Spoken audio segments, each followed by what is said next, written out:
جلسه میخوایم در رابطه با پرستش آمون که در مصر بیشتر رایج بود و در کل ربع مسکون رواج داشت براتون توضیح بدم و پادشاهان پیشدادیان در تاریخ ایران و ذکر حال و احوالشون در شاهنامه فردوسی. ابتدا به این که شاید تو فیلم حضرت یوسف تو صدا و سیما دیده باشید که یک عده‌ای در مصر پرستنده آمون بودن. خب آمون کی بود و چی بود؟ چطور مورد پرستش قرار گرفت؟ حضرت ادریس که فرزند هفتم از پشت حضرت آدم علیه السلام هستش، اسمش ادریسه. اسم دیگه‌ای داره به عبری به نام خنوخ.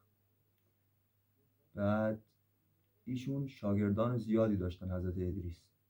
یکی از شاگردان حضرت ادریس اسمش آمون بود که در علم جهد داشت و خیلی پشتکار زیادی داشت و حضرت ادریس به آمون پادشاهی ربع مسکون را داد.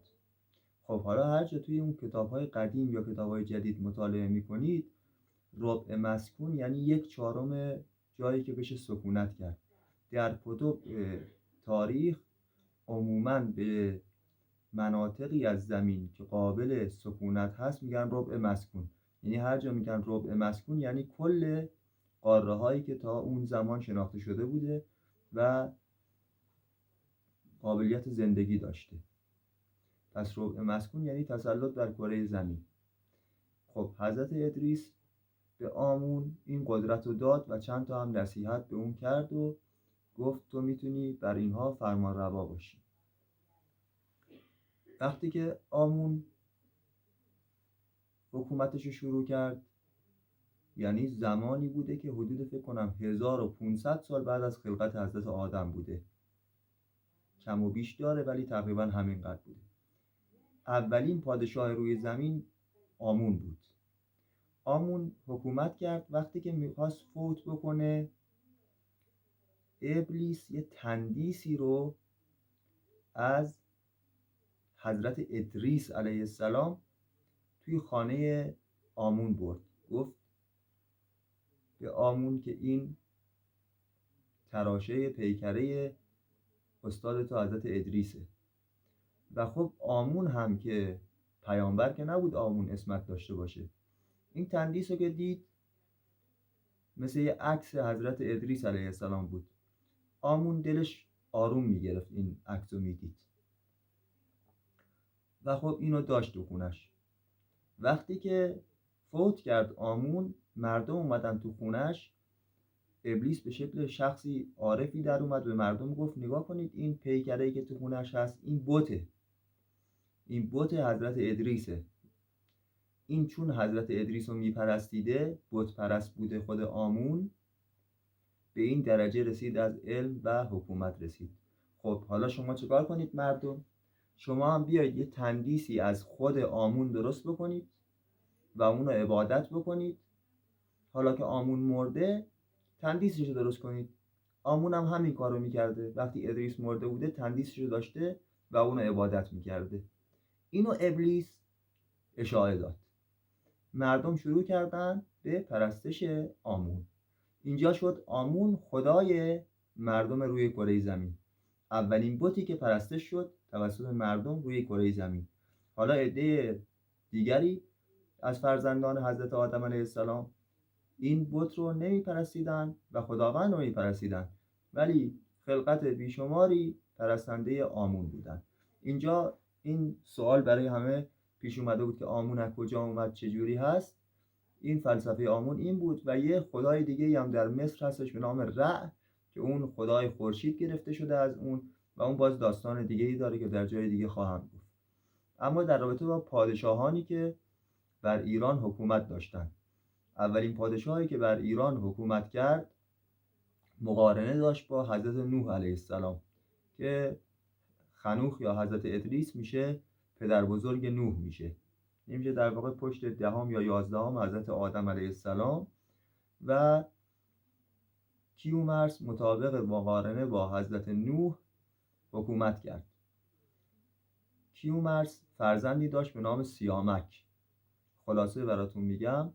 یک روز و سیامک و کیومرث از فرزندان حضرت آدم علیه السلام بودن. اینها شیطان همیشه دشمن اینها بود و اذیتشون میکرد.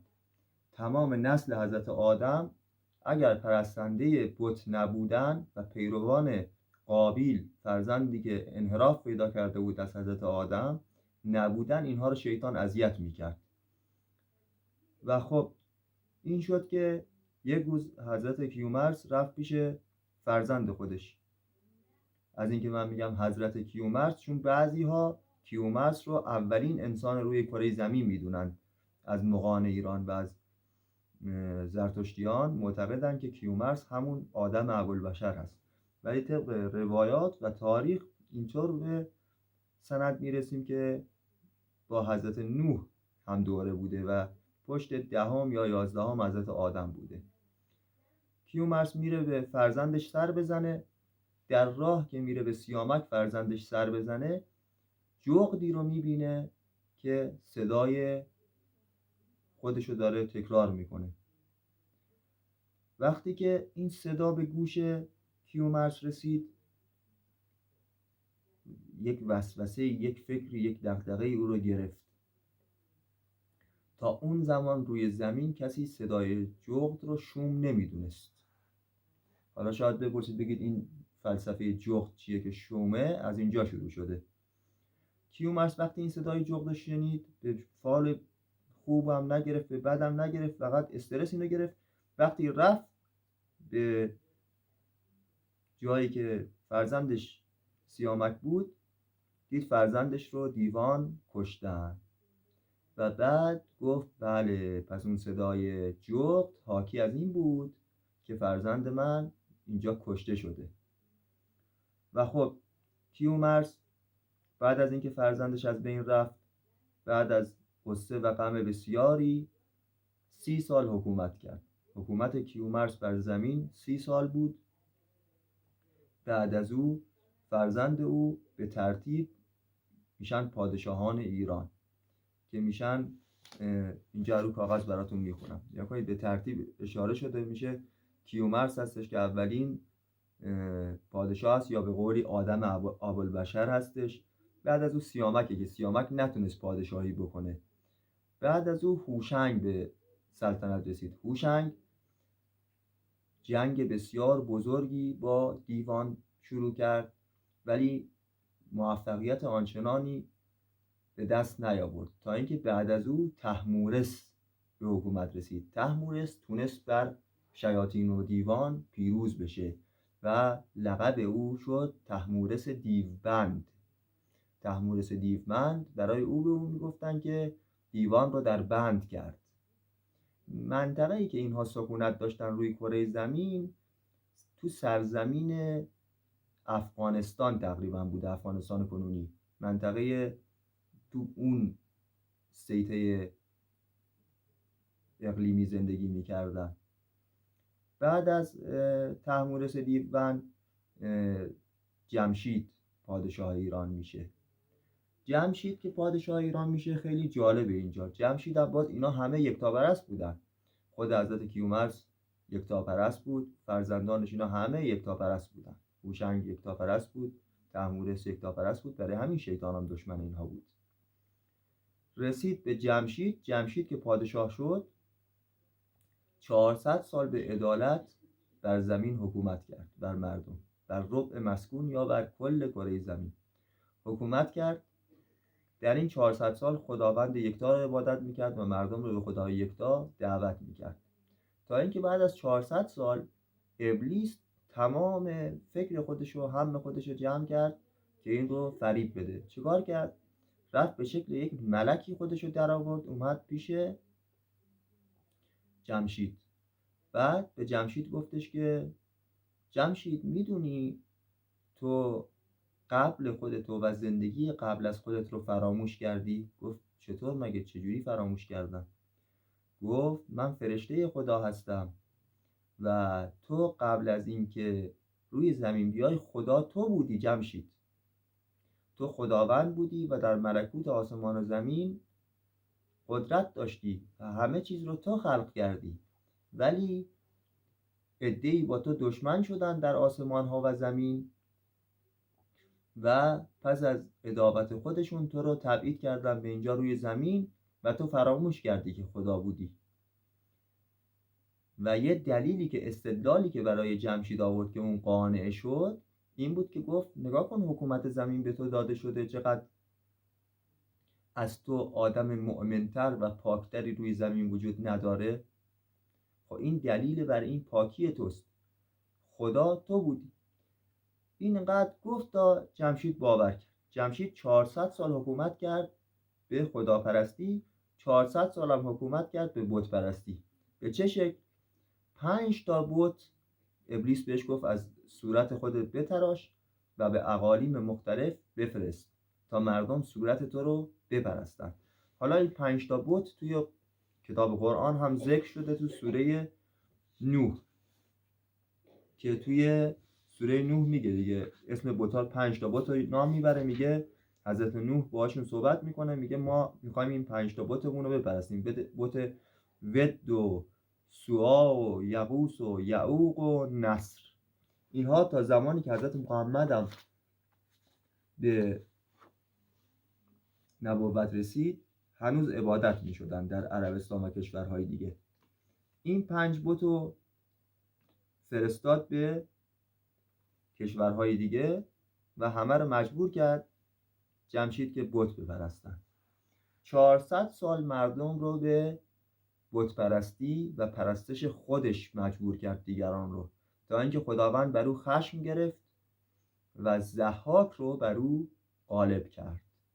ضحاک البته نسبتی هم با خود جمشید داشت. ضحاک نام دیگرش بود بیوراسپ. بیوراسپ به خاطر این بهش میگفتن که اسب‌های زیادی داشت. حالا بیور یه تعداد اسبی میشه، بحث مفصل میشه، از این میگذریم. بیوراسپ بود که نام پدرش مرداس بود. پدرش رو بیوراسپ کشت مرداسو و بعد از اینکه مرداس آدم خوبی بود، پدر ضحاک، مرداس پدر خودش رو کشت و بعد از اینکه به جمشید تسلط پیدا کرد جمشید رو هم کشت، چون دیگه خداوند از جمشید دفاع نمی کرد. جمشید خدا رو ترک گفته بود و ادعای خدایی می کرد. 400 سال بر طریقت کفر بر زمین حکومت کرد و ضحاک حکومت رو ازش گرفت و بر مردم ایران و مردم سایر بلاد حکومت کرد. حالا اینکه ضحاک چجوری حکومت کرد و چجوری از پادر اومد و توسط چه کسانی نابود شد، این در مبحث دیگه‌ای خواهیم گفت. ولی مبحث امروز راجع به 2-3 مقوله بود. یکی اینکه خدای آمون از کجا اومده که گفتیم، و دیگه اینکه این حدود 4 تا پادشاه اولیه کره زمین کیا بودن که تو شاهنامه اومده مفصل و توی تاریخ هم اومده. الان این 2 کتابی که جلوی بنده هستش، یکی کتاب روضة الصفا هستش مال آقای میرخوانده هستش که تاریخ عالم رو تا قرن 9 نوشته. کتاب دیگه ناسخ التواریخ هستش که مال محمد تقی سپهره. این کتاب ناسخ التواریخ تقریبا 17 جلد سنگیه، چاپ سنگی هستش که بعدها در زمان پهلوی اول و پهلوی دوم چاپ شد. حدود 95 جلد شد به کاغذ معمولی و به خط کامپیوتری نوشتنش، تدوین کردنش، ویراستاریش کردن. 95 جلد شد، ولی خب 17 جلد دستنویس هستش، چون تو جلدهای دستنویس و چاپ سنگی فشرده تر هست، حروفا و دستنویس کمتر کتاباش میشه. 17 جلد کتاب میشه کتاب ناسخ التواریخ و خیلی هم زمان میبره خوندنش. جلد یکشو اگه بتونه شخصی پیدا بکنه بخونه خیلی خوبه. در تاریخ عالم هستش تا زمان حضرت عیسی علیه السلام در جلد 1 اومده در ناسخ التواریخ. در این 2 کتاب تاریخ خوب اشاره کرده به قبل از حضرت محمد. ما تاریخ طبری داریم. تاریخ طبری 1 جلد و 2 جلد اولش راجع به پیدایش عالم هستش، بعدش راجع به حضرت محمد و غزوات حضرت محمد هستش تا سنه 300 هجری.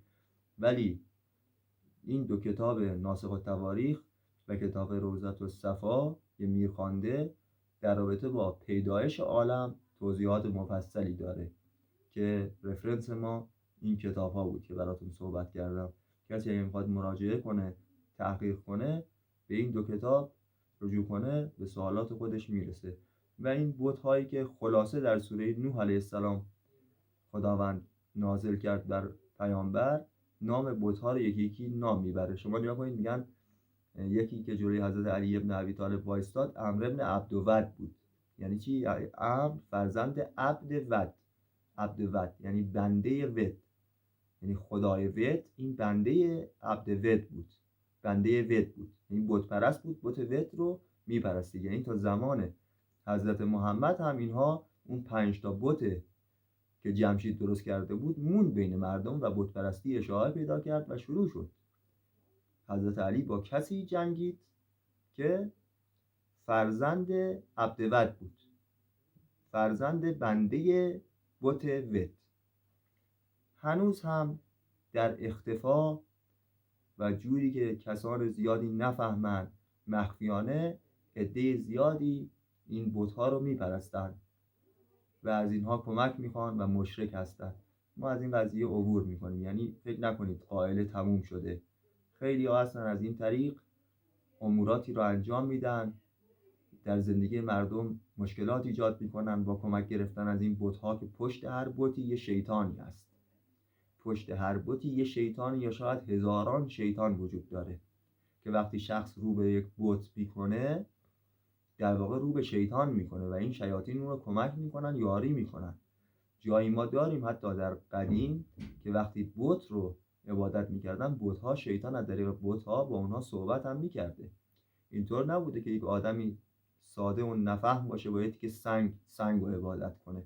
بت‌ها با اینا حرف میزدن، شیطان از طریق بت با اونها صحبت میکرده، حاجت‌های اونها روا میکردن، خیلی حاجت براشون روا میکردن. در بحث سیطره حدود ابلیس که من توضیح دادم در جلسه قبل، دیدیم که سلطه ابلیس بسیاره و خب از طریق این بت‌ها به مردم حوایجشون رو میداد و مردم هم از طریق همین بت‌ها عبادتشون رو میکردن و اینها رو شریک خداوند قرار میدادن. میگفتن خداوند اگه هست اینها